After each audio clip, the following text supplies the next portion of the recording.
here from mygreatchallenge.blogspot.com. I'm reporting for week 23 on my Weight Watchers journey, and it's a good week, yes! So last week I told you I had regained 1 pound 6 ounces, and I did okay, well, not so great on Saturday, did okay on Sunday, but I was really keeping track of all of my foods, accounting for everything, even the little nibbles here and there throughout the entire week. So when I went to my meeting on Saturday morning, well, I had some good news. I had lost exactly 1 pound 6 ounces.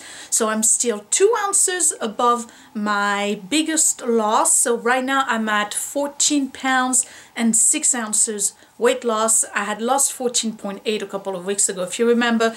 So I'm still not back to where I used to be, but I'll take it. It was a difficult week for me. So let me show you my little graph first, and then we'll discuss what was hard about this week and what was good.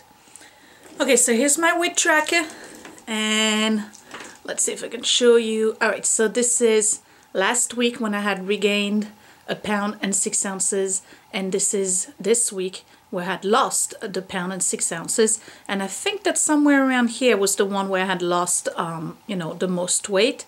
But if you look at the whole history on the graph, and I think I showed that last week, this is me on the 23 now week Weight Watchers program. So I'm glad I'm over here. I currently weigh 163.3. You can see that I started at 178.2 and my goal remains at 143. I have another 20 pounds and 6 ounces to lose. I thought it was 15. Well, 20. So I'm back on track. And so in last week's video, I asked you guys if you wanted to, you know, contact me, if you wanted to be part of, you know, kind of like a mini focus group on Weight Watchers, just so that we can keep each other accountable. And I got a lot of you who responded, so I thank you for that. But it got to the point now where I can't just do private messages with every single one of you, because I just keep track of you know, who's who and who did I respond, who did I not respond to. So I have good news. I am creating a My Great Challenge weight loss group. It's going to be on Facebook. So I hope you have Facebook. Obviously you do, those of you who have contacted me already, because I've been instant messaging you or, you know, private messaging you on Facebook already. But this is going to be a private group, so it's not going to be public. You have to be able to request an invite for it, and once you request it, of course, you know, I will let you in the group.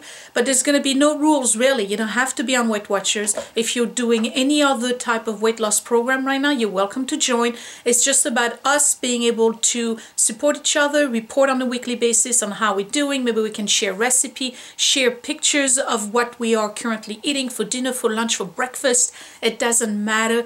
It's a support group. It's just an added level of accountability for all of us who are struggling with our weight and want this journey to be a successful one. So I welcome every single one of you to join the group. I'll put the link down below. I'm actually put it right here so you can see it. If you want to join, please do.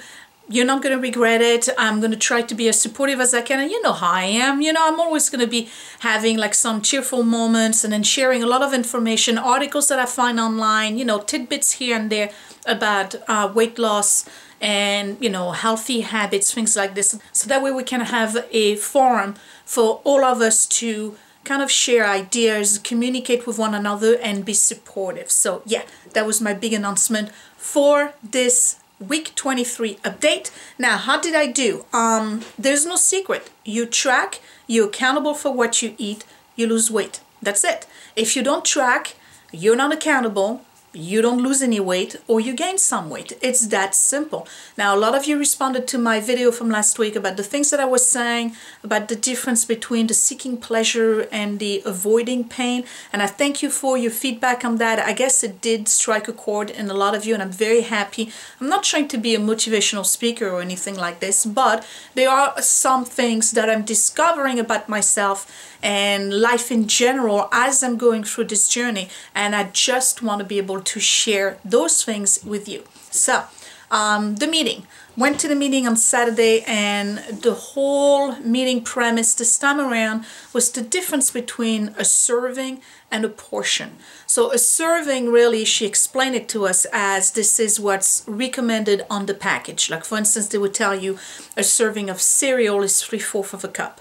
The portion is what you choose to eat. So you could have 2 servings if you wanted to, but that's your portion. All right, I don't know if I'm making sense. It was kind of like difficult to grasp as a concept, to be honest, because I always thought they were the same thing. But anyway, so we discussed the difference between servings and portion, and we talked about how, for instance, if quantity is something that matters to you and you want pasta, for instance, well, a portion or a 9 points worth of rigatoni pasta turns out to be just 9 rigatoni. So now you know what a rigatoni is. It's the big tube pasta that's about this big, and you can fill it up with sauce. I mean, you know, it kind of is a large pasta. But think about it. You could have a portion of angel hair pasta, which comes up to a good portion or a good size on your plate, or you can have 8 rigatonis. So some of the adjustments that we need to make are also about the visual aspect of the food that we eat. I mean, angel hair pasta is not for everyone, not all of us like it, but if I feel like having a pasta, and I love rigatonis and I love penne, I need to make those little adjustments because I'm all about quantity. And this is something we've been discussing on an ongoing basis in my meeting lately, is that some of us are about taste and some of us are about quantity. I still need to feel full when I eat lunch or dinner or even breakfast for that matter. If I feel that I didn't have enough food in my stomach, then I'm going to keep on eating. And so satiety for me happens at that level once I start feeling full. Taste, I'm okay with it. I don't need to have food that has a lot of bam. I don't need to have food that looks really, really appetizing. I just need to feel like I have had sufficient amount of food. Now, other people in a meeting are the other way around. They don't care if they feel full. They like to eat small quantity, but it has to have a lot of taste to it. So where does it lead us? Well, it leaves us with the whole idea that this is a very individualized. What I'm doing and what works for me may not necessarily work for you. Some of the things that I hear in the meeting that people are doing, I would never do because they don't work for me. I know that. I've tried them. They didn't work. If it works for you, great, go for it. Do it. You don't have to take everything I'm telling you as gospel. Some of the ideas that I have may not work for you, and that's okay. But the bottom line is that when you go on a diet or you go on a lifestyle change and a relationship with food that is kind of like modified as they want you to have when you're on Weight Watchers, you have to take this whole concept of individualized program. So as I'm going through now week 23, well, actually we entered week 24, I'm really thinking about, okay, so this is what I've done over a period of 23 weeks. What worked? What didn't work? And here are the things that I know work for me. Eat breakfast on time.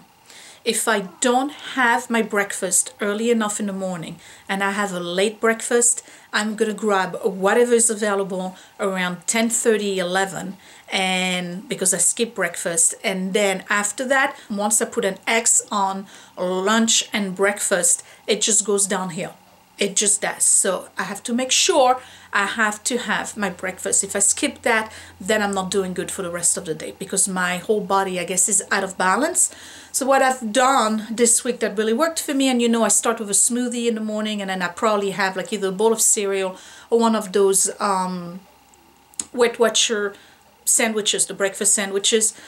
I went to the store the other day and I bought a lot of frozen fruits to put inside the smoothie. Well, I decided to, instead of having those huge bags of separate fruits in my freezer, I took all the fruit, put it all into one bowl, and then I got those little Ziploc bags that are about the sandwich size, and I took all of the fruit, mixed it together, and filled up the bags in separate smoothie.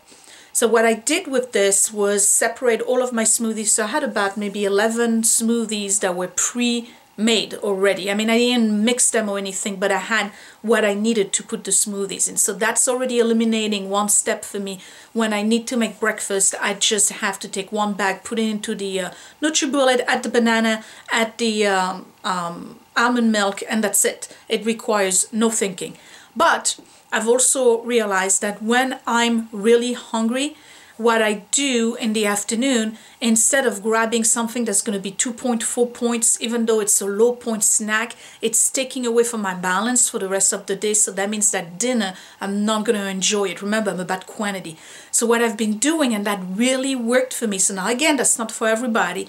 I've been grabbing some of those bags that I've put together of frozen fruit, open it, put it on the plate, and I'm just eating the fruit frozen as I'm going on, you know, the computer or doing whatever.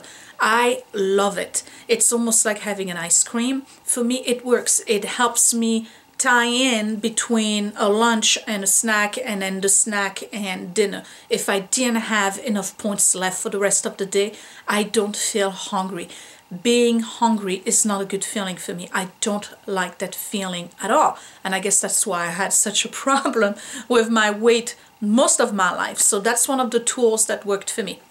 Now, we also talked about products, new products and old products that have been known tools to other Weight Watcher goers. One of them is True Lemon. I don't know if you ever heard of it. I'm going to put a little picture right here so you know what I'm talking about. When you see it at the supermarket, it's crystallized lemon. They come in little packs, no bigger than this, and you just add it to water and it's just lemon. There's no sugar. It's better than Crystal Light. So if you're trying to up your intake of water, and you don't have the time to either squeeze a real lemon, or you don't know what to do to make your water more appealing to you, try True Lemon. They have it in orange. I think they have it in cranberry also, watermelon, I'm not sure. But just try it, okay? And then we were talking about some of us who have issues with salt intake. Our leader told us about something that's called Penzeys spices, and I'm going on the website right now so you can see it. Okay, so here it is. You see it, Penzeys with a Z.com. You can buy a whole bunch of spices from them. They are a combination of spices that you can buy in bottles. So they have big bottles and small bottles. You can think of it like in terms of adobo, for those of you who know about adobo or Mrs. Dash, without the salt. And that is something that I want to try, definitely. So I'm just going to pick one that's spice combos that they've created for, say, for instance, for chili. So they have the chili 3000 right here. So for instance, they have this one right here that's called Tuscan Sunset. And then I think they have another one that's called Paris. And I'm just going to give you the list of the ingredients in the seasoning. And again, there's no salt. This one has basil, oregano, red bell pepper, garlic, thyme, fennel, black pepper, and anise. Okay, and they're $3.55 for a little jar. But she said that you can put those on pasta. You can put it on meat, you can put it on a rub, you can even add it to the fake butter if you want to, and it's just adding an unbelievable amount of flavor to it. So I just wanted to share that with you because I never heard of that company. Again, it's called Penzeys.com. Here are some of the spices that they have. They're all spices and rubs, salt free, and they do them as box sets as well. So you may want to check it out, Penzeys.com. I'm definitely going to look into it. She had an empty container of the Paris one, and I think it's called Paris Sunset. There's another one that's called Chicago. I mean, there's different things, and it just smelled so good. And I can see myself adding those spices, for instance, if you do a lot of steaming, like if you steam salmon, if you steam vegetables and you just don't want them to taste bland, you can put some of those blends of spices over it, and it's just going to bring all the flavors. So I thought it was a good thing to know. So yeah, so the true lemon and the Pansy spices, you may want to check it out. All right, so again, this was week 23. I've lost 14 pounds 6 ounces. Today's Sunday, didn't do good at all yesterday. It seems that I go on my meeting and then Saturday and Sunday I take off from the diet, and I'm okay with it. I mean, I can't say that I've been successful because you've seen my, you know, curve going up and down, but you know, on Saturday we go out or we go to a friend's and there's always food and pastries. So I'm gonna do a recipe today for you. I think I'm doing a chicken and artichoke Weight Watchers recipe, so I'm gonna film that as well. That's probably gonna be right after this video will be posted, so you may want to check it out. And again, join the group that I'm putting together for us gals who are trying to get more support and be more accountable for our weight loss. Okay, I'll talk to you later. Bye.